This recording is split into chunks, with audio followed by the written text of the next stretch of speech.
Here's how to fix your F-150 fuel door if it's coming open on its own, if it doesn't really have any spring action anymore, and just kind of gets hung up halfway.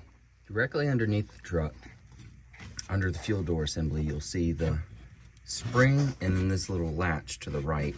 That shouldn't be poked out as far as it is. It's fallen down, and that's what the door is on. That spring is what opens and closes your door and adds that springing action. So what we're gonna do is take the spring latch, or off the latch at the top, push that lever arm back into place, and then respring. I got my pliers and just pulled that to the right, and it popped right off.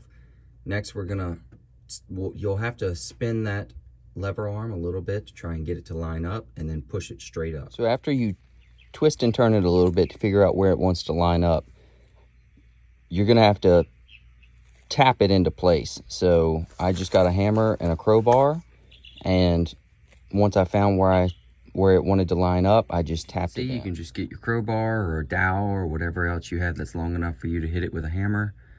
Put it about right there, and then just tap it a couple of times. You don't have to do it very hard, just with a little bit of oomph behind it, and you'll feel it push up and go in. After that, we're gonna lock that spring back to where it goes, and it should be fixed. The hardest part of the endeavor is actually getting the spring to lock back in. What I did is grab some pliers and grabbed it right where it locks in to the top piece.